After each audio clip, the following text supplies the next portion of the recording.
اللهم صل على سيدنا محمد يا رب صل وسلم دائما أبدا على حبيبك. میں ابھی ایک پروگرام میں گیا نا اسلام آباد میں, بڑا زبردست پروگرام تھا, بڑے بڑے تاجر آئے ہوئے تھے, تھوڑا سا موٹیویٹ کرنا تھا لوگوں کو تاکہ پیسہ کمائیں. تو یہ تو اچھی بات ہے, اسلام تو آپ کو بزنس کا پیسہ کمانے کا حکم دیتا ہے تاکہ ہم بھکاری پن سے نکلیں. بھکاری پن کو تو پسند نہیں کیا گیا نا, ایک شخص بھیک مانگتا ہے, نبی نے اس کو پسند نہیں کیا, تو پوری قوم پورا کنٹری بھکاری بن کے IMF کے سامنے کشکول لے کے کھڑا ہوا ہو تو ہمارے نبی اس کو پسند کریں گے کہ کوئی مسلمان قوم ہو اور قومی سطح پہ بھکاری بن چکی ہو. تو یہ علماء کی ذمہ داری ہے لوگوں کو پیسہ کمانے کی ترغیب دیں, بزنس کی طرف لے کر آئیں, یہ مذہبی ذمہ داری ہے. تو میرا اس میں کوئی کمیشن نہیں تھا, میں گیا, میں نے تقریر کی, لیکن ایک چیز کا مجھے اندازہ ہوا کہ یار ایک چیز یہاں پیدا ہو رہی ہے, پیسہ کمانے کے ساتھ پیسے کی محبت بھی آ رہی ہے. تو مجھے خیال ہوا میں اپنی اسپیچ میں ایک بات کہوں کہ آپ یہاں آئے ہیں, سارے ارب پتی کروڑ پتی تاجر ہیں, سب اپنے اپنے تجربے شیئر کر رہے ہیں کہ میں یہ کرتا تھا, آج میں نے اتنے روپے کما لیے, میں یہ کرتا, تاکہ لوگوں کو موٹیویشن ملے. اچھی بات ہے, بہت اچھا پروگرام تھا. تو مجھے خیال ہوا کہ ایک بات میں کہوں کہ ضرور, لیکن ایک چکر نا ہفتے میں ایک دفعہ قبرستان کا ضرور لگایا کرو تاکہ نیتیں ٹھیک ہو جائیں پیسہ کمانے سے. ایسا نہ ہو یہ پیسہ قارون بنا دے آپ کو. تو ایک دفعہ ایسا کیا کرو, جیسے یہ پروگرام ہو رہا ہے بڑا زبردست, لوگ آ رہے ہیں, ایوارڈ مل رہے ہیں, اور تو یہاں سے نکل کے, لیکن میں نے کہا نہیں, میں نے کہا یہ ان کے مینٹل لیول سے نا اوپر کی چیز, ہر چیز ہر جگہ کہنے کی نہیں ہوتی. یہ کہیں گے مفتی صاحب رنگ میں بھنگ ڈال کے چلے گئے. اچھا بھلا ہم دیکھ رہے تھے اتنے کروڑ پتی لوگوں کو سن کے ہمیں بھی خواب آ رہے تھے, کل ہمارے پاس لینڈ کروزر ہوگی, 4 شادیاں ہوں گی, اب پیسہ ہوگا زبردست, یہاں جائیں گے وہاں جائیں گے. یہ مولوی نے آ کے یہاں بھی کیا کر دیا, قبرستان کی باتیں شروع کر دیں. تو وہ مناسب نہیں تھا, لیکن دل چاہ رہا تھا کہ میں ان سے کہوں اگلا پروگرام وہ بول دوں گا کہ بہت زبردست پیسہ کمائیں, ایک دفعہ جا کے قبر میں جو آپ سے پہلا کما کے چلے گئے ہیں نا پہلے کما کے, یہ یوٹیوبرس تو یہاں آ رہے ہیں اپنا ایکسپیرینس شیئر کر رہے ہیں, میں ایسا کانٹینٹ بناتا ہوں اور میں ایسے محنت کرتا ہوں. اچھی بات ہے, مجھے بڑی خوشی ہو رہی تھی, تھوڑی سی امیدیں ہوئیں کہ شاید پاکستان اب شاید اچھی سمت میں جانا شروع ہو جائے. تو مجھے ان پہ وہ کوئی نہیں, وہ تو بہت اچھا کر رہے تھے, بلکہ یہ تو ایک ظرف کے بڑے ہونے کی بات ہے کہ آپ بتائیں کہ میں نے پیسہ ایسا کمایا, ورنہ لوگ بتاتے کہاں ہیں. مجھے ان یوٹیوبرز میں خوشی ہو رہی تھی, وہ بتا رہے تھے ہم نے یہ کانٹینٹ بنایا, ہم نے ایسے چینل بنایا, اتنے پیسے کمائے. تو اچھی بات ہے, شیئر کرو یار تاکہ لوگوں کی غربت ختم ہو, وہ بھی کریں یہ کام. لیکن ساتھ ساتھ ایک بات, یہ پیسہ آپ کو سلیمان علیہ السلام جیسا بھی بنا سکتا ہے, اور قارون اور فرعون جیسا بھی, ابو بکر عثمان جیسا بھی بنا سکتا ہے, اور ابو جہل جیسا بھی بنا سکتا ہے. کیا خیال ہے, یہ سارے پیسے والے لوگ تھے نا. تو آپ پیسہ کما کے سلیمان علیہ السلام جیسے شکر گزار بن جاؤ, عثمان ابن عفان جیسے غنی بن جاؤ, عبد الرحمن بن عوف جیسے بن جاؤ. اس کے لیے ضروری ہے کہ ہفتے میں ایک دفعہ قبرستان کا وزٹ اپنے خرچے پہ کر لیا کریں, اور ایسے ہی نہیں گزرتے ہوئے, وہاں جا کے کھڑے ہو کے قبروں پہ دیکھا کریں کہ میں جتنا بھی بڑا بن جاؤں, میرے یوٹیوب پہ چینل پہ 10 ملین بھی سبسکرائبر آ جائیں, لیٹنا میں نے کہاں ہے تھوڑے دنوں میں جا کے بھائی اس قبر کے اندر. لہذا اس پیسے سے میں اس قبر کی تیاری کر لوں تو فائدہ ہے. اور اگر یہ لینڈ کروزر ہی میرا مقصد ہے اور میرا مقصد عیاشی ہی ہے اور شو مارنا ہی ہے, تو بھائی پھر یہ تو قارون نے آپ سے زیادہ کما لیا, ان خزانوں کے ساتھ ہی زمین میں دھسا ہے. وہ سمجھتے ہو کہ نہیں سمجھتے ہو, تو تھوڑا سا کبھی کبھار جب بڑے بڑے پروگراموں میں جایا کرو تو تھوڑا سا قبرستان میں, ہمیں تو اللہ نے سہولت دی ہے, بہت خطرناک قبرستان ہے یہ جو ہے نا, کیونکہ گورنمنٹ نے لائٹیں کہیں بھی نہیں لگائیں, تو یہاں تو 2-4 لائٹیں تھیں, چرسیوں نے چوری کر لی. اب اندھیرا ہوتا ہے اس میں, اس سے بڑا فائدہ ہوتا ہے. اور جن بھوت بھی لوگوں کو نظر ہوتے نہیں ہیں جن یہاں پر, لیکن لوگوں کو نظر آ رہے ہوتے ہیں, ڈرے ہوئے جا رہے ہوتے ہیں نا. سرکٹا ایک دن نظر آیا کسی کو, بعد میں پتا چلا وہ کمبخت, وہ نہیں سویٹر نا یہاں تک اس نے کیا ہوا تھا, سر ہی نہیں تھا اس کا, سویٹر یوں کر کے نا قبرستان پہ بیٹھا رہتا تھا, لوگ بھاگ جاتے تھے, بس سرکٹا آیا ہوا یہاں پہ, ٹھیک ہے نا.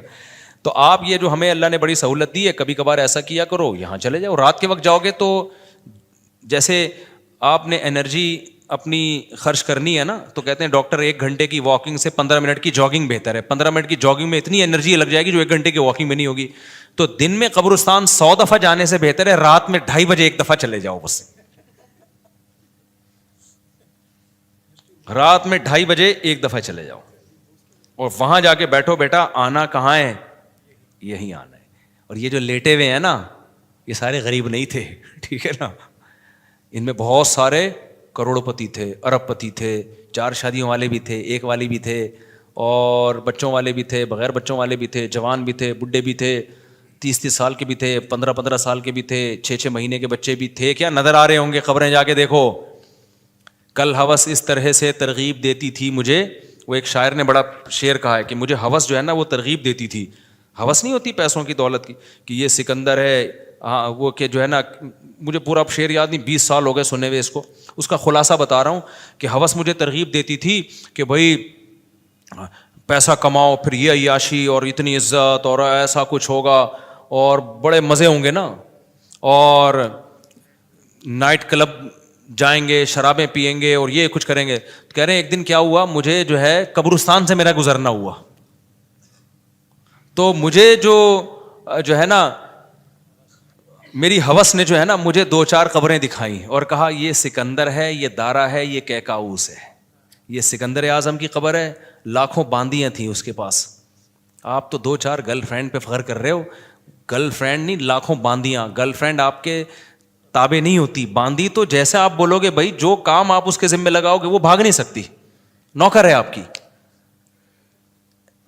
تو اتنی بڑی بڑی دنیا انہوں نے روئے زمین پہ حکومتیں کی ہیں. آج قبروں کے اندر یہ دارا ہے, یہ کیکاؤس ہے, یہ سکندر اعظم ہے. بڑے بڑے بادشاہوں کی قبریں آپ کو نظر آئیں گی پڑے ہوئے اندر. اب نئے زمانے میں شعر کو ہم یوں چینج کر دیں گے, یہ 10 ملین والا ہے سبسکرائبر تھے, یہ 20 ملین والا, یہ 50 ملین والا. ایک ایک کلپ بعض ایسے مشہور ہو جاتے ہیں, کھجا بھی رہے ہوں گے نا, بس یہ اپنی کھجانے کی ویڈیو ڈال دیں یوٹیوب پہ, لاکھوں روپے کما لیتے ہیں بیٹھے بیٹھے. وہ بعض ایسے مشہور ہو گئے, کچھ بھی نہیں کریں نا, بس وہ کہے کہ ناڑا باندھتے ہوئے دکھا دیں, ایک میں ناڑا باندھ رہا ہوں, میں ناڑا ایسے ٹائٹ کرتا ہوں, زار بند ایسے ٹائٹ کرتا. اتنے مشہور ہو گئے ہیں وہ, بس لوگ دیکھنا چاہتے ہیں. لوگ پتہ نہیں کیا ہو گیا ابھی. اللہ جانے. وقار زکا نے کل ایک بڑی اچھی ویڈیو وائرل کی ہے یوٹیوبرز کے بارے میں, کہ اب میں وہ یوٹیوبرز کی وہ ویڈیو پہ جو اس نے کمنٹس کیا وہ تو نہیں بتاؤں گا, کیونکہ اس پھر وہ اس کا نام لینا کسی کا ٹھیک نہیں ہے. اس نے کہا یار یہ عجیب ولاگر عجیب ٹائپ کے آ رہے ہیں, کچھ بھی کر لو, کچھ بھی کر لو, ملینز, ایک ایک دن میں 1 ملین ان کے ویورز ہو جاتے ہیں. تو انہوں نے کہا یہ ان ولاگرز کا قصور نہیں, یہ قوم کا قصور ہے. اس نے بڑی اچھی بات کی. اس نے کہا یہ قوم کدھر کو جا رہی ہے بھائی, واش روم میں بیٹھا ہوا بندہ دکھا رہا ہے, دیکھیں آدھا اوپر والا دکھا رہا ہے. میں کہتا ہوں اگر وہ نیچے والا پورشن دکھا دے نا, یوٹیوب چینل بند کر دے گا, بولے گا بھائی اتنے سبسکرائبر اتنا کراؤڈ ہم برداشت نہیں کر سکتے, ڈی مانیٹائز کر دے گا یار.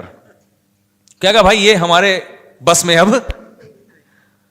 تو لوگوں کی نیچر دیکھو یار, کچھ بھی جو مشہور ہو جاتے ہیں, ایک دفعہ مشہور ہو گئے نا, بس اب کچھ بھی کریں گے.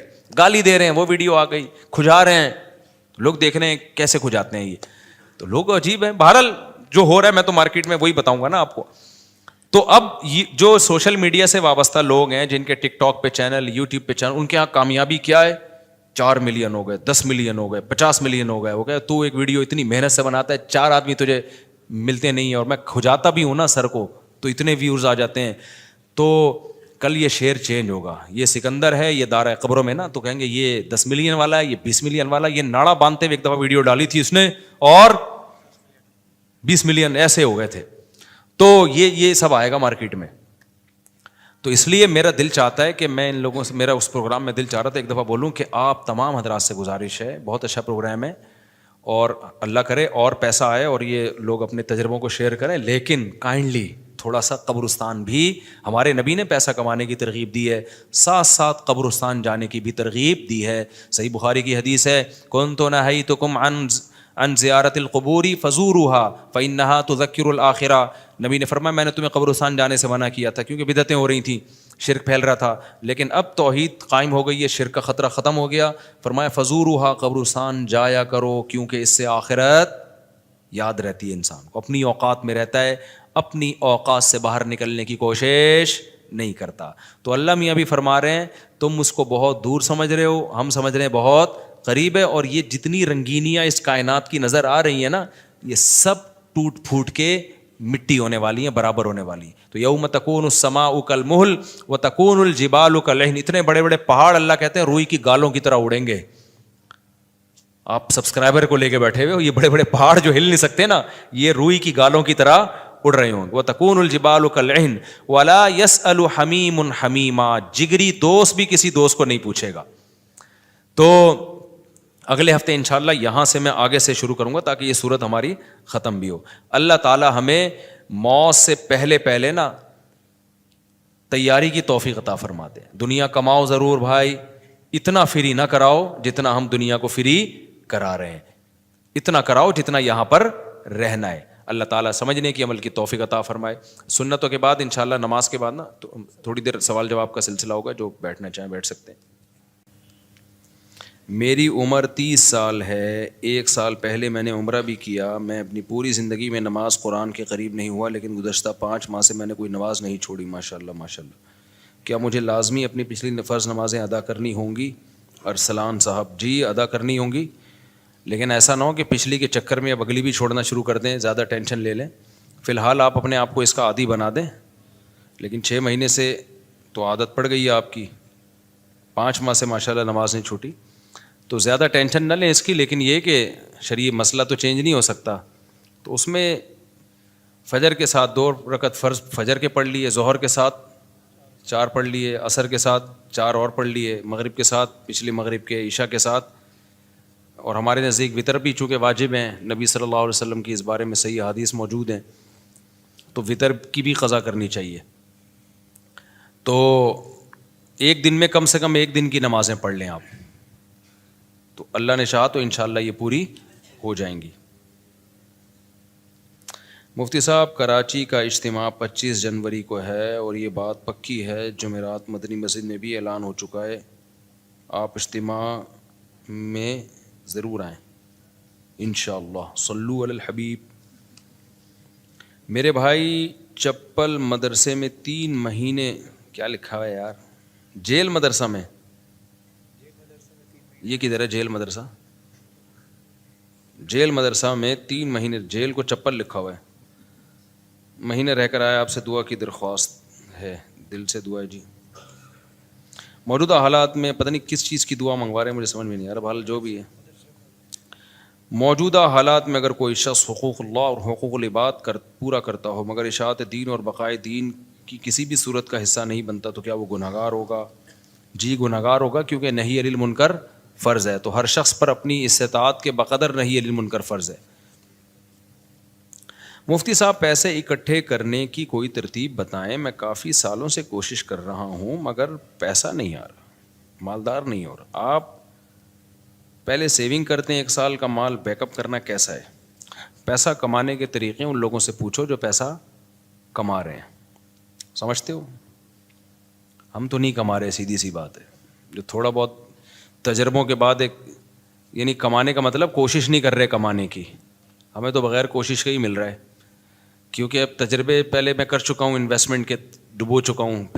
پھر مجھے تعلقات کی بیس پہ ایسے ایماندار تاجر مل گئے کہ ان کے ساتھ جب انویسٹمنٹ کیا تو وہ ایمانداری کی بیس پہ انہوں نے مجھے نفع دینا شروع کیا. تو یہ ہر ایک کو یہ فیسلٹی ملتی نہیں ہے. سمجھتے ہو کہ نہیں سمجھتے؟ تو ایماندار لوگوں کا ملنا بڑا مشکل ہے. اب جب انسان کے تعلقات بہت بڑھتے ہیں تو پھر ایماندار لوگ اس کو لاکھوں میں 2-4 مل جاتے ہیں. اب آپ کو تو لاکھوں ملیں گے نہیں, تو 2-4 کہاں سے ملیں گے اس میں؟ تو یہ جو ہے نا پیسہ کمانے کا, ان لوگوں سے پوچھو جو پیسہ کمانے کے طریقے جانتے ہیں. میری تو زندگی پیسے کو لات مارنے میں گزری ہے, نہیں کمانے میں گزری ہے. لوگ یہ سن کے حیران ہوتے ہیں, مولوی صاحب باتیں کیسی کر رہے ہیں. اور یہ کوئی خوشی کی بات نہیں ہے کہ لات مارنے میں گزری, بیوقوفی کی ہے میں نے, لیکن کی ہے. یہ کاروبار میں نے کیا تو جان کر اس کو ٹھپ کرنے کی کوشش کی. یعنی میرے پاس کسٹمر جب آتا تھا نا, 2007-8 کی بات کر رہا ہوں, میرا شہد کا بزنس تھا, گھر میں شہد کا اسٹاک پڑا ہوا ہوتا تھا. یہاں بندہ آ کے کہتا تھا جی 1 کلو آپ بیری کا شہد, یہ کیش اماؤنٹ دے رہا ہوں, آپ لے آئیں جا کے. میں کہتا اوپر کون جائے یار, سیڑھیاں چڑھ کے جانا پڑے گا, لے کر آنا پڑے گا. تو میں کہتا تھا ایسا کریں آپ کل آ جائیں, کائنڈلی آپ کب آ جائیں. وجہ اس کی یہ تھی کہ مجھے یہ تھا کہ ناشتہ میں نے کر لیا, دوپہر کھانا میں نے کھا لیا, رات کا کھانا پڑا ہوا ہے, مدرسے سے اتنی تنخواہ مل رہی ہے کہ میرا راشن پانی 2 گھروں کا ہو جاتا ہے. مہینے کے بعد کچھ نہیں بچتا تو تنخواہ آ جاتی ہے. تو اور اگر جامعہ سے تنخواہ نہیں ملے, بعض دفعہ وہاں بھی حالات ایسے چلتے رہتے ہیں 2-2 مہینے, تو دکان والے سے اتنے تعلقات ہیں وہ کریڈٹ پہ دے دیتا ہے. جب 2 مہینے بعد تنخواہ ملے گی تو 2 مہینے کے اکٹھے پیسے نمٹا دیں گے اس کو. تو ایسے ہمارا حساب کتاب چل رہا تھا. تو مجھے یہ تھا کہ یار مجھے میری خواہش کیا ہے, گھر ذاتی گھر پراپرٹی تو میری خواہش نہیں ہے, ایک گھر مسجد نے دیا ہوا ہے, ایک جامعۃ الرشید مجھے اس کا رینٹ دیتا ہے, میں جامعہ میں ٹیچر ہوں, تو گھر کا رینٹ, وہ 2 بیویاں تھیں میری اس وقت, تو ایک کا رینٹ جامعہ دے رہا ہے, گیس بجلی کا بل, اور ایک گھر مجھے مسجد میں امامت ہے, تنخواہ تھوڑی ہے لیکن مجھے یہ سہولت ہے, انہوں نے گھر دیا ہوا ہے, اور مجھے کیا ضرورت ہے پیسہ, میری جو اپنی کھوپڑی تھی وہ یہ تھی. تو گھر میں آٹا, دال, گوشت, انڈا جو ضرورت ہوتی ہے, ہر روزانہ گوشت نہیں بنتا تھا, ہفتے میں 1 آدھ دفعہ گوشت بن جاتا ہے, بہت ہوتا ہے ہفتے میں. کیٹو ٹوپی ڈرامہ چھوڑ دو, کیٹو ڈائٹ یہ غریبوں کے کام نہیں ہے. غریب آدمی سب کچھ کھا کے بھی ٹھیک رہتا ہے, اور امیر آدمی روزانہ انٹرنیٹ پہ سرچ کر رہا ہوتا ہے کیا کھانا ہے, پھر بھی مر جاتا ہے بہت جلدی. تو ظاہر ہے ہم اپنی کیٹو بھی کھائیں گے تو اپنی حیثیت کے حساب سے کھائیں گے نا. تو ہفتے میں 1 دن ہمارے گوشت بنتا تھا, اور 1 دن کڑھی بنتی تھی, دال چاول 1 دن, وہ ہمارا اس سیٹ اپ چل رہا تھا. صبح مجھے پراٹھے, میں نہیں چھوڑ سکتا, تو انڈے پراٹھے مجھے ہو جاتے تھے. تو میں سوچتا تھا یار میرا تو گزارا ہو رہا ہے, بچوں کی اسکول کی ہم نے ٹینشن لی نہیں, ہم نے کہا پیسے ہوں گے تو اسکول پڑھا دیں گے, نہیں تو بھائی ہوم اسکولنگ, گھر میں رہو بس پڑھو, جتنا اماں کو آتا ہے وہ پڑھا دے گی, جتنا ہمیں آتا ہے ہم پڑھا دیں گے. تو اب اس کے بعد مجھے جو میں دل کی, میرے جو دوست احباب ہیں نا, ان سے آپ یہ پوچھ سکتے ہیں, آپ سمجھیں مجھے شو مار رہے ہیں, شو نہیں مار رہا, میں اپنی برائی کر رہا ہوں, یہ برائی اس لیے کر رہا ہوں, یہ ٹھیک نہیں ہے, آپ ایسا نہ کریں, ہمارا اپنا مزاج ہمیشہ سے ایسا ہی رہا ہے. تو اب یہ کہ یار کیونکہ اب پڑ ہی نہیں رہی سر پہ نا, کوئی ضرورت ہی نہیں آ رہی, جب پڑتی ہے تو پھر آدمی کمانے کے سوچتا ہے, پڑ ہی نہیں رہی سر کے اوپر. میری ضرورت تھی پراٹھا. مجھے یاد ہے جب میں نے دوسری شادی کا ارادہ کیا, اچھا پراٹھا بھی گھر کا نہیں, مجھے ہوٹل ہی کا پراٹھا چاہیے, گھر کا نہیں, گھر میں وہ مزہ نہیں آتا پراٹھے میں, جتنا بھی اچھا بنا وہ. کبھی میرے ساتھ بیٹھ کے پراٹھا کھاؤ تو تمہیں پتا ہے. ایک دن لاہور سے ایک بندے آئے, انہوں نے کہا یہ پراٹھے بیان میں بہت کرتے ہو, میں اس کو لے گیا ہوٹل میں, میں نے ناشتہ کرا, کہہ رہا یار واقعی ایسا پراٹھا آج تک میں نے نہیں کھایا. تو وہ بڑے پیٹ کے لیے بہت نقصان دہ ہوتے ہیں, لیکن یہ ذہن میں رکھیے گا, وہ سفید آٹے کے پراٹھے ہوتے ہیں, مزہ بہت ہے یار. ٹھیک ہے. تو اب کیا تھا کہ میں نے کہا میری بنیادی ضرورت, بنیادی بھی نہیں ہے, عیاشی ہے پراٹھا, بنیادی ضرورت تو ناشتہ ہے ہی نہیں, 2 ٹائم کی روٹی ہے, ناشتہ تو آپ کی گریوی ہے. تو میں یہ سوچتا تھا کہ یار میرے پاس تو گھر بنانے کے پیسے نہیں ہیں, اللہ نے 2 گھر مجھے فری پھوکٹ کے دیے ہوئے ہیں, ایک کا کرایہ وہ ادارہ دے رہا ہے جہاں میں ٹیچر ہوں, اور ایک مجھے مسجد میں امامت کی وجہ سے امام ہونے کی حیثیت سے ملا ہوا ہے. ابے میں تو کروڑ ارب پتی آدمی ہوں, لوگوں کے پاس 1 گھر نہیں ہے, میرے پاس 2 گھر.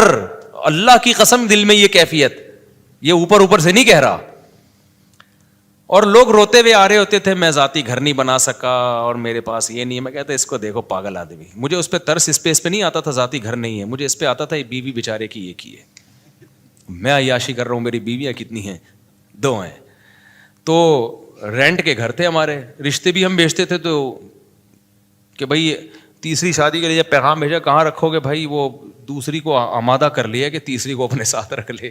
انہوں نے کہا بھائی آج کل کوئی نہیں رہتا اس بیس پہ. میری بہت دنوں تک شادی نہیں ہوئی, پھر 1 دفعہ ہو بھی گئی تھی, 1 دفعہ ہوئی تھی تو تبھی ہوئی نا, پھر 3, وہ اسی ایام میں ہوئی ہے, انہیں غربت کے ایام میں. تو الحمدللہ اس وقت مجھے کہیں اتنا سی بھی فیلنگ نہیں ہوئی ہے کہ میں غریب ہوں. اللہ کی قسم میری یہ کیفیت تھی, میرے سے بڑا سیٹ شاید دنیا میں کوئی بھی نہیں. وجہ اس کی یہ تھی, میں سوچتا تھا کہ ایک ہوتی ہے ضرورت, اللہ میری صرف ضرورت پوری نہیں کر رہا بلکہ مجھے ضرورت سے کئی گنا زیادہ دے رہا ہے. یہ جو پراٹھے میں صبح انڈے کے ساتھ پھوڑ رہا ہوں یہ میری ضرورت بولو. تو میں تو 3 ٹائم کا کھانا کھا رہا ہوں یار, گوشت ہفتے میں 1 دن کھا رہے ہیں تو کیا ہوا, دال چاول اور بھنڈی کا جو مزہ ہے, خدا کی قسم بھوک لگ رہی ہو, بھنڈی ایسے پھوڑتا ہے آدمی, میں تو مزے لے لے کے کھانا کھاتا ہوں. بھوک لگ رہی ہو, ابھی مجھے لگ رہی ہے بھوک, باقی مجھے سخت بھوک میں نے دوپہر کھانا نہیں کھایا اس لیے بھوک لگ رہی ہے, صبح کا ناشتہ کیا ہوا ہے. تو اب میں نے سب گھروں میں فون گھمایا کیا پکا ہوا ہے. یہ سہولت ہے, تم غریبوں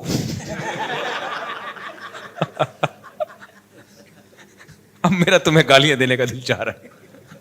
ہم نے فوکس کیا شادیوں کو جو نیچرل ہے, تم فوکس کرتے ہو بحریہ ٹاؤن کو, گاڑیوں کو. یہ نیچرل تھوڑی ہے یار, جو نیچرل لذتیں ہیں وہ تو بیوی اور بچوں میں ہیں. سمجھتے ہو کہ نہیں سمجھتے؟ بیویاں ہونی چاہیے, بچے ہونے چاہیے, وہاں سے محبتیں ملتی ہیں. گاڑی بھی تو تھوڑے دن میں جی بھر جاتا ہے, پھر آدمی کہتے ہیں اس سے اونچی کی گاڑی, پھر اس کے بعد پھر بڑے بڑے لوگ گاڑیاں بیچ دیتے ہیں, اوبر میں جا رہے ہوتے ہیں. وہ یہ کھلونے ہیں تھوڑے دن کے دل بہلانے کے, ان سے دل بھر جاتا ہے. نہ بیویوں سے دل بھرتا ہے, نہ بچوں سے دل بھرتا ہے. یہ تو نیچرل ہے نا. پراٹھے سے دل بھرتا ہے, کبھی روٹی سے دل بھرا کسی کا؟ ایک دن کھائی, 2 دن کھائی, اب میں نہیں روٹی کھا رہا, اب پھر بھوک لگے گی, پھر روٹی کھانے کا دل. یہ نیچرل ہے. تو ہم شروع سے کوشش کرتے ہیں نیچر پہ رہیں بھائی, نیچر پہ رہیں. تو یہ تو بچکانا باتیں ہیں, گاڑی بنگلہ بحریہ ٹاؤن, پیسہ بہت دے دیا تو بنا لو, نہیں ہے تو یہ کوئی تھوڑی فضول چیزیں ہیں یار. دیواروں اینٹوں سے, میں نے تو اپنی زندگی میں ایسے ایسے لوگوں کو دیکھا, اربوں روپے لگا کے انہوں نے شیش محل بنایا, اتنا بہترین گھر, خدا کی قسم رہنا نصیب نہیں ہوا. جس دن گھر تیار ہوا ہارٹ اٹیک ہوا, مر گئے. کاش وہ اربوں روپے لگا کے اپنی صحت کا خیال کر لیتے یا کچھ اور کر لیتے. تو وہ بچے بھی پھر وہ فری پھوکٹ کے پیسہ نا بیچ باچ کے کھا رہے ہوتے ہیں, عیاشیوں میں اڑا رہے ہوتے ہیں. تو اس لیے ابھی جو ہے وہ میں نے گھروں میں فون گھمایا تو شلجم اور جو ہے گوشت کا شوربہ کہیں نہیں پکا ہوا تھا. تو گارڈوں سے میں نے پوچھا تم لوگوں نے کیا پکایا؟ انہوں نے کہا شلجم گوشت. میں نے کہا ہم آپ کے ساتھ کھانا کھائیں گے آج.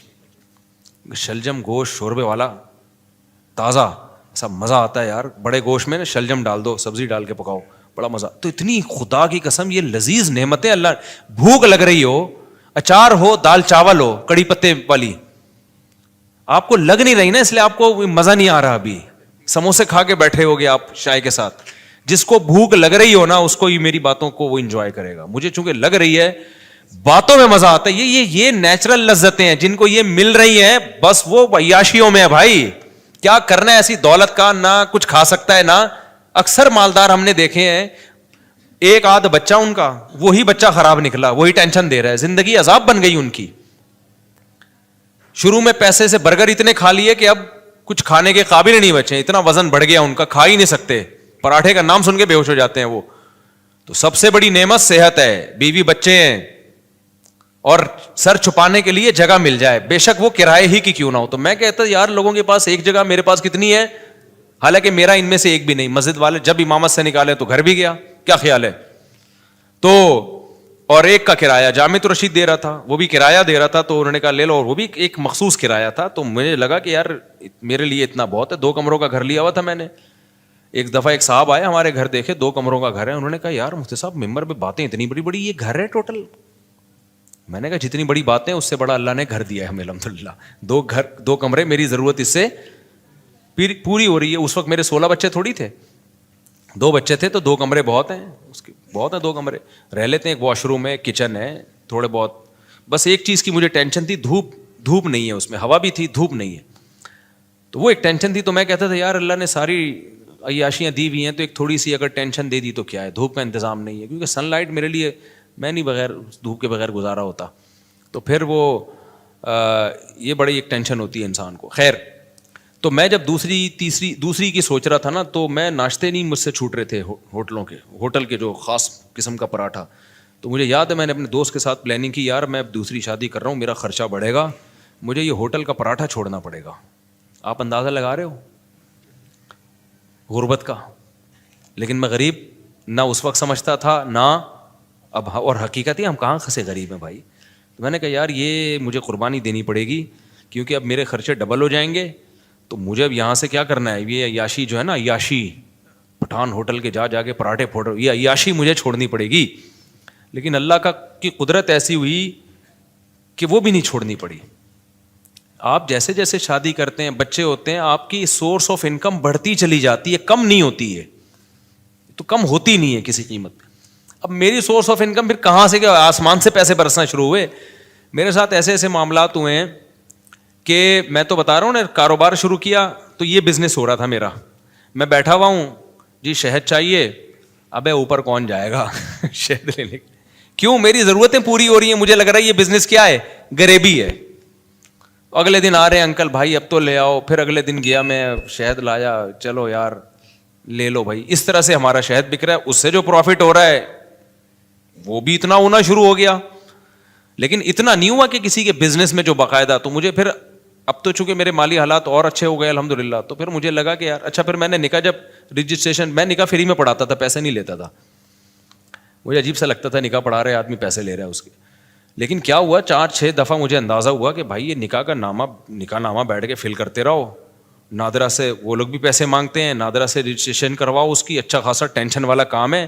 یا تو میں پابندی لگا دوں, میں کسی کا نکاح نہیں پڑھاؤں گا, یا مجھے کوئی بندہ رکھنا پڑے گا. پھر میں نے بندہ رکھا کیونکہ میرے پاس بہت زیادہ لوگ آ رہے تھے نکاح پڑھوانے کے لیے. اچھا, اس کام کے لیے مجھے نکاح رجسٹرار بننا تھا. لوگوں نے کہا مفتی صاحب آپ نکاح رجسٹرار بن جاؤ, اس میں بڑے پیسے آئیں گے. میں نے کہا 1 سال تک مجھے یہ توفیق ہی نہیں مل رہی کہ میں جاؤں آفس کہ مجھے سرٹیفکیٹ دے دو قاضی کی نکاح رجسٹرار کا. ہلا ہی نہیں جا رہا کیونکہ ضرورت نہیں ہے نا, پراٹھے چل رہے تھے اسی حساب سے, تو میں کیوں جاؤں. پھر میں نے کیا کیا, ایک قاضی نے مجھے, ایک نکاح رجسٹرار نے کہا یار آپ میرا فارم لے کے پڑھا آپ دیا کرو, فیس لے کے مجھے دے دیا کرو آپ میں رجسٹر کر. تو میں نے ایسا کرنا شروع کیا, 6 مہینے میں نے ایسے کیا. ایک نکاح رجسٹرار آئے, انہوں نے کہا میرے پاس پورا سیٹ اپ ہے, پڑھا آپ دیا کرو, ڈاکومنٹیشن میں کر دوں گا, پیسے کس کو دے دیا کرو. تو میں نے پیسے لینا شروع کر دیا, ان کو دینا شروع, اس کی تو محنت ہو رہی تھی نا بیچارے کی, نکاح بھرنا بھی ہے اس نے. ایک دن کیا ہوا, جو یونین کونسل میں ہوتے ہیں نا جو نکاح رجسٹریشن کا سرٹیفکیٹ دیتے ہیں, وہ خود میرے پاس چل کے آ گیا. اس نے کہا مفتی صاحب آپ کے نام سے, آپ کے سائن سے اتنے نکاح ہو رہے ہیں, تو آپ خود نکاح رجسٹرار کیوں نہیں بن جاتے. میں نے کہا یار مجھے یہ وہاں چل کے جاتے ہوئے بہت ٹینشن ہو رہی ہے کہ کیونکہ مجھے جس چیز کی ضرورت نہ ہو نا مجھ سے وہ کام ہوتا نہیں ہے, تو اب میری ضرورتیں پوری ہو رہی ہیں. انہوں نے کہا آپ ادھر ان کو اتنے پیسے دے رہے ہو, خود رکھ لو, وہ کچھ اپنا رکھ لو, کچھ اپنے اسسٹنٹ کو دے دو کچھ. تو میں نے پھر یہ کیا کہ میں نے کہا بھائی میرے پاس ٹائم نہیں ہے. وہ خود گھر پہ آ کے سارا کام کیا, سرٹیفکیٹ پکڑا کے چلا گیا نکاح رجسٹرار کا. میں نے کہا اسٹیمپ تیرا باپ لگائے گا اس پہ, میرے پاس تو ٹائم نہیں ہے. اس نے ٹھپے لگے ہوئے نا پہلے سے, آپ پر اعتماد ہے, آپ مس یوز نہیں کرو گے. پھر میں نے ایک اسسٹنٹ رکھا, میں نے کہا نکاح کہ ساری ڈاکومنٹیشن تیرے ذمے ہے, تو میں فیس لے رہا ہوں ان کو دینے کے لیے, پھر ظاہر ہے مجھے بھی بچتی ہے. تو اب اتنا بھی استغنا ٹھیک نہیں ہے نا, اتنا بھی شو مارنا ٹھیک نہیں ہے کہ جب کچھ ہو ہی نہیں رہا تو پھر جو رزق آ رہا ہے تو آنے دو. پھر ہم نے اس کی ایک فیس رکھ دی, ہم نے کہا ٹھیک ہے بھائی اتنا تیرا, اتنا ٹائم تو لگ رہا ہے نا. تو یہاں جا کے پھر یہ وہ اتنے نکاح آنے شروع ہو گئے کہ انڈے پراٹھوں سے ہم تھوڑا آگے ہم نے کہا فری پھوکڑ کا آ رہا ہے بھائی. اچھا خیر, پھر بھی اتنی فیس نہیں ہے جتنی لوگ لے رہے ہیں. میں اپنے نام کی فیس لینا چاہوں نا, جو اللہ نے ٹوٹی پھوٹی ہم جیسے نالائقوں کو شہرت دے دی, تو اس اسٹیج پہ پہنچنے کے بعد قاضی کی فیس 1.5 لاکھ 2 لاکھ ہوتی ہے. ہماری فیس اس سال 10,000 ہوئی ہے, سمجھ رہے ہو. اور اس میں بھی لوگوں کو کہا ہوا ہے کہ کوئی بھی ایک دفعہ کہہ دے کہ میرے پاس نہیں ہے تو دوبارہ اس سے پوچھنے کی ضرورت نہیں ہے. یہ نہیں اس کے کہ تو آئی فون لے کے کیسے گھوم رہا ہے جب تو کم بخت 10,000 نہیں دے سکتا, یہ تیرے پاس یہ موبائل کہاں سے, یہ نہیں. اس کو میں نے اسسٹنٹ کو بتایا ہے جو ایک دفعہ کہہ دینا کہ نہیں دے سکتا, دوبارہ پوچھنے کی ضرورت بولو نہیں ہے, فری میں پڑھائیں گے.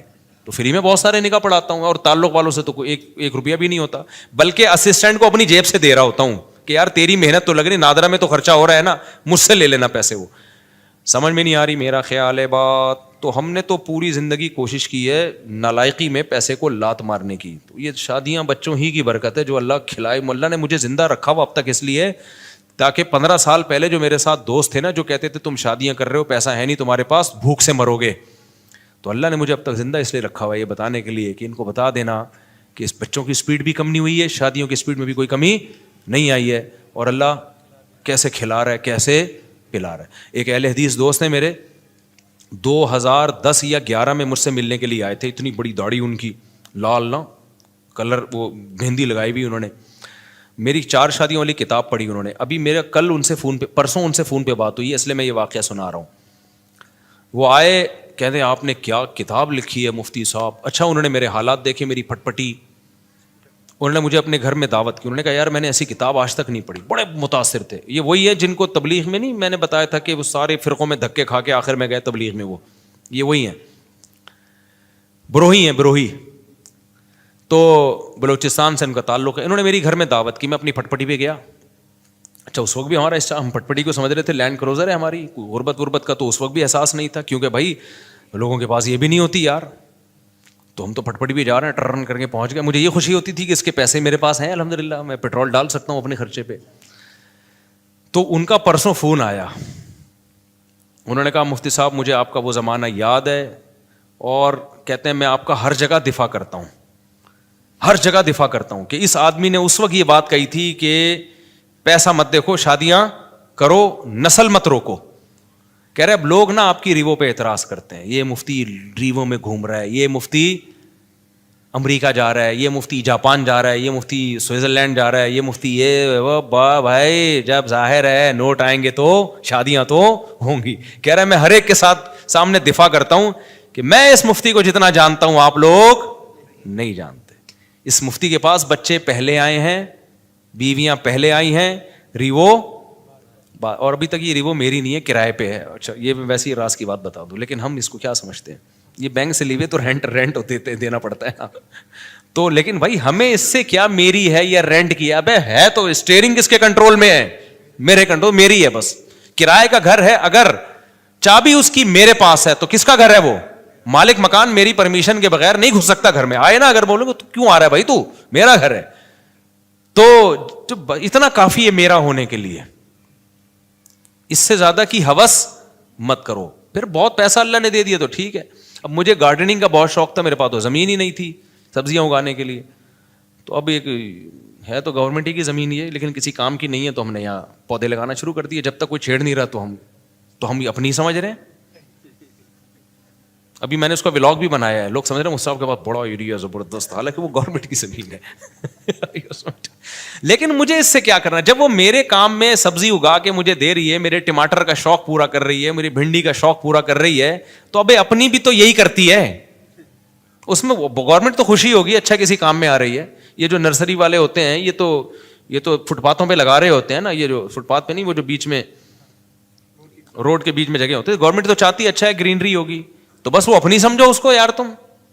تو مجھے کیا کرنا ہے کہ کاغذ میں میرے نام ہو. بھائی جو چیز میرے استعمال میں ہے وہ کس کی ہے, آپ نے پراٹھا اپنے خرچوں سے خرید کے مجھے اس میں شریک کر لیا, تو یہ پراٹھا کس کا ہے, میرا ہے, مزہ وہی آئے گا اس میں.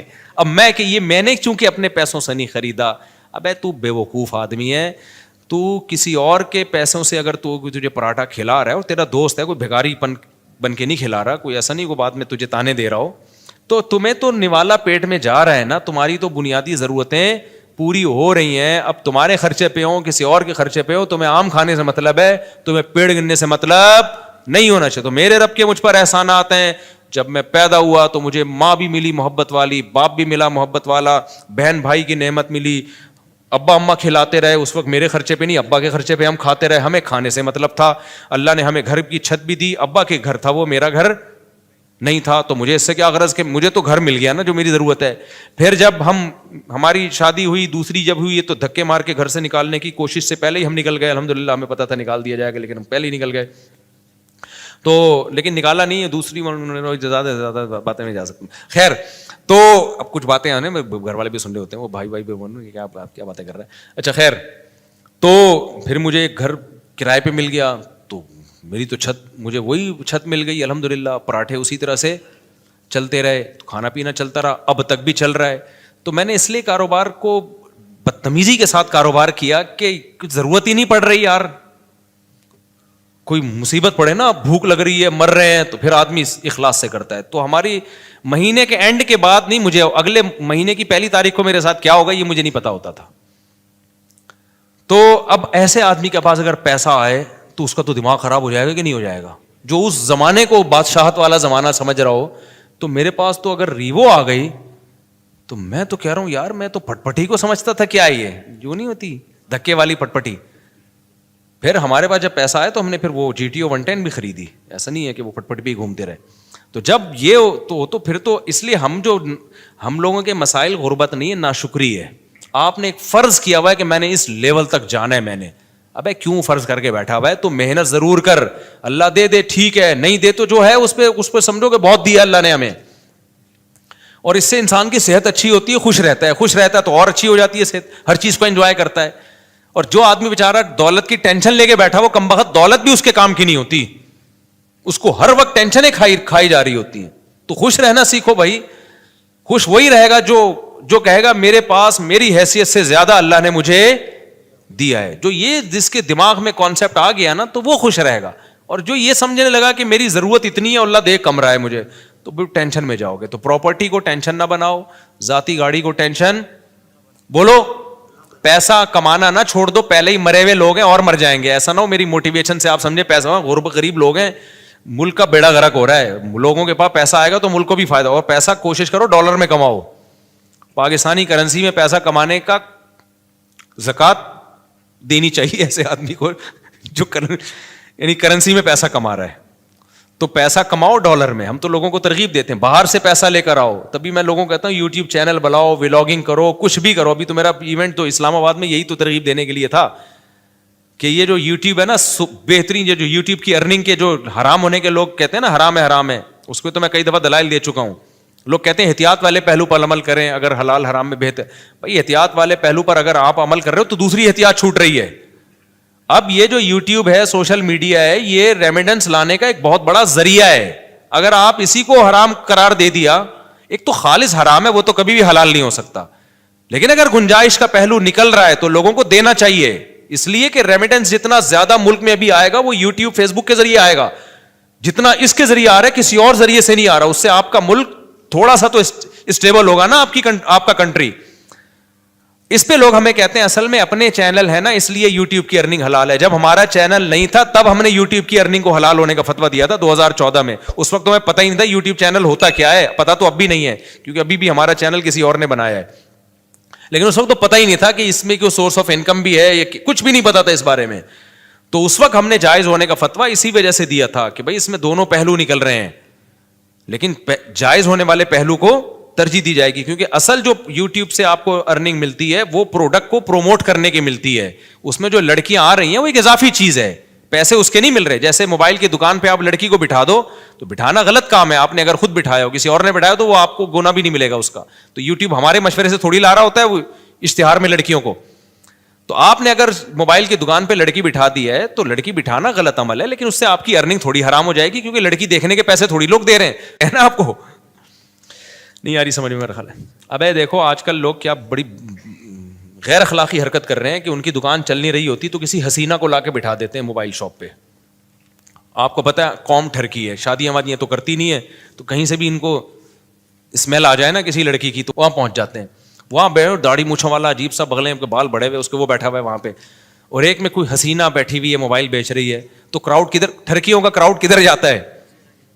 کہتے ہیں چلو موبائل ملا نہ ملا اس بہانے کسی انٹی سے بات کا موقع مل جائے گا, تو وہاں چلے جاتے ہیں. موبائل بھی اس بہانے بک جاتا ہے. تو یہ غیر اخلاقی حرکت ہے نا. لیکن کوئی مفتی یہ نہیں کہے گا کہ وہ جو موبائل فروخت ہوا ہے اس کی ارننگ حرام ہو گئی ہے, اس لیے کہ ارننگ اس لڑکی سے بات چیت یا بد نظری کی نہیں ہے. اس کو جو پیسے مل رہے ہیں وہ اس موبائل کے عوض میں پیسے مل رہے ہیں. تو یہ عمل غلط ہے کہ آپ لوگوں کو غلط طریقے سے کھینچ کے لا رہے ہو, لیکن اس سے ارننگ حرام نہیں ہوگی. اور یہ بھی عمل جب غلط ہے جب آپ نے کیا ہو. تو یوٹیوب پہ جو مونیٹائزیشن کے بعد آپ کو پیسے ملتے ہیں وہ کمپنیوں کی پروڈکٹ کو پروموٹ کرنے کے پیسے ملتے ہیں. وہ پروموٹ کرنے کے لیے لڑکیوں کو بھی بیچ میں گھسیڑ دیتے ہیں وہ. تو یہ غلط کر رہے ہیں, لیکن یہ آپ غلط نہیں کر رہے. یہ کون غلط کر رہا ہے؟ یہ گوگل غلط کر رہا ہے. تو گوگل ہمارے پاس ہوتا تو ہم نہیں کرنے دیتے اس کو. تو یہ آپ کے اختیار میں تھوڑی ہے. اس کی مثال ہے آپ نے کرائے پہ کسی کو دکان دے دی موبائل بیچنے کے لیے. آپ نے کہا بھائی مجھے اتنا رینٹ چاہیے, اس نے لڑکی لے جا کے بٹھا دی. لوگ کہیں گے آپ کی دکان میں لڑکیاں بیٹھی ہوئی ہیں, آپ کہیں گے بھائی یہ میرے اختیار میں نہیں ہے, یہ میں نے کسی کو رینٹ پہ دی بھی ہے, اور میں نے شراب کی دکان نہیں کھولی, اس پہ شراب بیچنے کی اجازت نہیں ہے. اب وہ بیٹھا ہے, یہ اس کو سمجھاؤ, تبلیغ میں سیر روزہ لگواؤ اس کا تاکہ وہ یہ کام نہ کرے. تو یہاں بھی ایسا ہی ہو رہا ہے. اس لیے مفتی کا کام ہوتا ہے, جو مفتیان کرام ہوتے ہیں ہر پہلو سے فتویٰ دو. ہمارے پاس 2013-14 میں یہ یوٹیوب کی مونیٹائزیشن کے سوالات آئے تھے. اس وقت علماء کا پینل بیٹھا تھا پوری ڈیٹیل کے. اس وقت ہمارا کوئی چینل نہیں تھا, نہ ہمارا ارادہ تھا, اور 2-3 سال کے بعد بھی لوگوں نے بتایا کہ چینل آپ مونیٹائز کر لیں. میں نے کہا چھوڑو یار, ہمیں کیا پیسہ کمانا ہے یوٹیوب, ہم وہی ہمارے تو پراٹھے پورے ہو رہے ہیں. تو پھر بھی نہیں کیا ہم نے مونیٹائز. لوگ کما رہے تھے, ہم نے کمانے دیا ان کو. اس کے بعد پھر یہ جو ایڈمن ہے ہمارے یو ایس اے میں احمد طالب, انہوں نے 18 میں چینل بنایا, انہوں نے خود یہ مونیٹائزیشن کی ہے. مجھے تو مونیٹائزیشن کا لفظ ہی کئی دنوں کے بعد جا کے یاد ہوا تھا کہ یہ کیا ہوتا ہے. پھر پیسہ بھی انہی کے پاس جاتا ہے. انہوں نے کہا ہم نے وہ لوگ رکھنے, امپلائیز رکھنے چینل کو گرو کرنے کے لیے. تو اگر پھر بھی میں نے بھی بنایا ہو تو اس میں یہ الزام کہ چونکہ اپنے چینل مونیٹائز ہوئے ہوئے اس چکر میں انہوں نے مفتیوں نے حلال ہونے کا فتویٰ دیا, تو یہ بدگمانی ہے. یعنی مولویوں کو کسی حال میں جو, اگر ہم حرام ہونے کا فتویٰ دیتے ہیں نا تو پتہ ہے لوگ کیا کہتے ہیں, اب یہ ان کو تو کیا، ان کی تو چارج، ان کے تو نکاح پڑھا کے پیسے آ رہے ہیں نا، ان کے تو ہدیے نذرانے مل رہے ہیں، قوم جائے بھاڑ میں، ان کو بس حلال حرام کی. تو وہ لوگ یہ باتیں کرتے. حلال ہونے کا فتویٰ دیا، اصل میں اپنے چینل کھل گئے ہیں نا ان لوگوں کے، اس لیے یہ کر رہے ہیں. تو وہی ہے ملامتی فرقہ ہے مولوی تو کسی حال میں. اور کچھ مولوی ایسے ہوتے بھی ہیں، 2 نمبر بھی ہوتے ہیں، لیکن ہمارے ہاں جو فتویٰ دیا گیا ہے وہ اس کسی لالچ کی بیس پہ نہیں دیا گیا. اور میں اور مزید آپ کو ایک احتیاط، ہم نے فتویٰ دیا اس کی مونیٹائزیشن کے جواز کا، لیکن جب ہمارے ایڈمن احمد بھائی نے میرے چینل کو مونیٹائز کیا ہے نا، تو میں نے کہا اس میں دوسرے علماء سے بھی فتویٰ لوں گا، اپنے بارے میں اور احتیاط کروں گا. ہم نے دوسروں کو تو جواز کا فتویٰ دیا ہے، لیکن اپنے بارے میں اپنی فتوے پر عمل کروں نہ. تو جو ایکسپرٹ مفتیان کرام ہیں، ان جو مجھ سے بھی زیادہ ایکسپرٹ ہیں، آدھا 1 گھنٹہ میں نے بیٹھ کے ان سے پھر اس پہ ڈسکشن کی ہے کہ بھائی اور بھی جتنے پہلوؤں کے لحاظ سے اس پہ غور کیا جا سکتا ہے. تو یہ بات کہاں سے چلی تھی؟ تو یہ مجھ سے پوچھ رہے ہیں کہ پیسہ کمانے کا طریقہ. تو میرے پاس تو ایک ہی طریقہ ہے، شادیاں کرو، بچے اسپیڈ سے پیدا کرو، جب ضرورت بڑھے گی تو رزق کے دروازے بھی بڑھ جائیں گے. لیکن ایسا ہے نہیں، بچے بھی اسپیڈ سے پیدا کرو، رزق کمانے کی کوشش بھی کرو. آپشنل ہمارے ساتھ ایسا ہو گیا کہ ہم نے رزق کو لات ماری پھر بھی رزق آ گیا، لیکن اللہ کا قانون یہ نہیں ہے. قانون اللہ کا یہ ہے کہ آپ کو شادی بھی کرنی ہے اور کمانے کی فکر بھی. میرے ساتھ شاید اس لیے بھی ہو گیا ہو کہ ہم تو دین کی خدمت کے لیے میں نے وقف کیا اپنے آپ کو کہ یار ہم ساری زندگی دین کی خدمت کریں گے. تو شاید اللہ کی کوئی رحمت ہو گئی ہو کہ چلو یار ایک بندہ دین کی خدمت میں لگا ہوا ہے اور عبرت کا نشان نہ بن جائے کہیں 4 شادیوں کے بعد سارا فلسفہ ہی دفن ہو جائے شاید. اور یہ بھی ڈھیل بھی ہو سکتی ہے اللہ کی طرف سے، استدراج بھی، کہ اللہ تعالیٰ میرے کسی عمل سے ناخوش ہوں، اللہ بچائے ایسی بات سے. لیکن بہرحال اللہ کہ ٹھیک ہے ابھی کھا لے بیٹا، تجھے پکڑوں گا میں، اللہ بچا کے. یہ بھی ڈر لگتا ہے ہمیں. تو یہ بہت سارے ہو سکتے ہیں، لیکن جو شریعت کا اصول، قاعدہ اور ضابطہ ہے کہ جیسے نماز پڑھنا فرض ہے، رزق حلال کمانا اور اس کی کوشش کرنا بھی اسی طریقے سے فرض ہے. تبھی میں ان دنوں میں بھی تعریف کے طور پر یہ باتیں نہیں کرتا تھا. میں کہتا یار یہ میں نالائق ہوں، مجھے کرنا چاہیے. جب میرے بچوں کی اسپیڈ اسی اسپیڈ سے پیدا ہو رہے ہیں تو مجھے ان کے فیوچر کی فکر کرنی چاہیے، کچھ کاروبار کرنا چاہیے، کچھ جو ہے نا کمانے کی فکر کرنی چاہیے. تو یہ فکر کرنا فرض ہے. ایسے توکل جائز نہیں ہے کہ ہاتھ پہ ہاتھ رکھ کے بیٹھے رہو کہ چیچو کے پراٹھے کا خرچہ پورا ہو رہا ہے. تو کل جب غربت آئی نا تو پھر بہت بڑی مصیبت کھڑی ہو جاتی ہے. 4 بیویاں مل کے تمہیں چترول لگائیں گی پھر صحیح بات کہ دکان پکوڑوں کی اور باتیں. تو ایک بھی شادی کر رہا ہے اور ایک بھی شادی غربت میں بڑے مسائل کھڑے ہو جاتے ہیں. ایک غربت اللہ کی طرف سے ہوتی ہے، بھائی آپ نے کوشش کی پھر بھی نہیں ہو رہا تو اس میں تو انسان صبر کرے. ایک اپنی حماقت سے ہوتی ہے، وہ خطرناک ہے، وہ خراب ہے. آج کل جو زیادہ تر غریب ہے نا ہم، وہ اپنی حماقتوں سے ہیں. باقی یہ جو بھائی نے پوچھا ہے پیسے کمانے کا طریقہ، تو بھائی ماہر لوگوں سے پوچھیں. آپ یہ دیکھیں آپ کے اندر کیا قابلیت ہے. ایک اہم بات، ابھی جو اسلام آباد میں گئے نا، ایک بڑے بڑے یوٹیوبرز آئے ہوئے تھے. ایک یوٹیوبر نے بڑی پیاری بات کی، ادھر ملیر کینٹ کے تھے وہ. انہوں نے کہا کہ یہ جو بھی پیسہ کمانے کی کوشش کرتا ہے نا اور وہ چاہے کہ پہلے دن میں آ جائے گا، وہ کبھی بھی کامیاب نہیں ہوتا. آپ تسلی کے ساتھ، محنت کے ساتھ جو آپ کے اندر صلاحیت ہے وہ کرتے رہو. ہم میں سے ہر شخص 2 دن میں کروڑ پتی بننا چاہتا ہے، تو اس سے ڈپریشن کے علاوہ کچھ بھی حاصل نہیں ہوتا. جواری بن جاتے ہیں 2 دنوں میں کروڑ پتی، جوا کھیلنے والے، لیکن 2 دنوں میں پھر وہ بھکاری بھی بن جاتے ہیں. تو وہ جوئے والا طریقہ ہے. حلال طریقے سے ایسا بہت ہی کم ہوتا ہے.